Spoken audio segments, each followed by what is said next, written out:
இந்த வீடியோவில் ராகி அடை தோசை எப்படி செய்யலாம்னு பார்க்கலாம். அதுக்கு ஃபஸ்ட்டு 2 கப் ராகி மாவு எடுத்துக்கலாம். அது கூடவே ஒரு பெரிய வெங்காயம் பொடியாக கட் பண்ணி சேர்த்துக்கலாம்.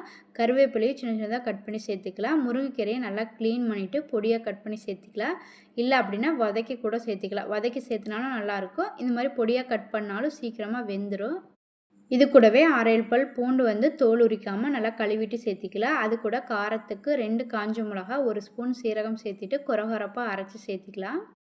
இதுக்கு தேவையான அளவு உப்பு சேர்த்திட்டு கையிலே லைட்டாக பிசைஞ்சு விட்டுடலாம். தண்ணி ஃபஸ்ட்டு சேர்க்காமல் கையில் லைட்டாக பிசைஞ்சு விட்டுட்டு அதுக்கப்புறம் தண்ணி சேர்த்திக்கலாம்.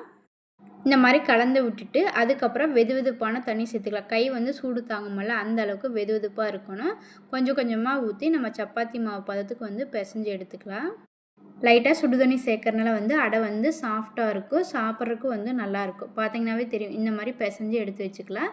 இப்போ ஒரு வாழை இலையில் லைட்டாக எண்ணெய் தடவிட்டு நம்ம சின்னதாக ஒரு உருண்டை எடுத்து இந்த மாதிரி கையில் தட்டிக்கலாம். உங்கள்கிட்ட வாழை இலை இருந்தால் இந்த மாதிரி யூஸ் பண்ணிக்கோங்க. இல்லை அப்படின்னா பால் கவர் வாங்குமல்ல, பால் கவரில் இந்த மாதிரி தட்டி எடுத்துக்கலாம். இல்லை அப்படின்னா தோசைகள்லேயே டைரெக்டாக தட்டி எடுக்கிறனால எடுக்கலாம்.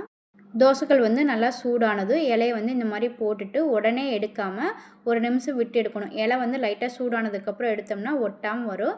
2 சைடு எண்ணெய் விட்டு நல்லா வேக வச்சு எடுத்துக்கலாம். வேக வைக்கும்போது லோ ஃப்ளேமு, மீடியம் ஃப்ளேமு ரெண்டுமே மாற்றி மாற்றி வச்சு வேக வச்சோம்னா சீக்கிரமாக வெந்துடும்.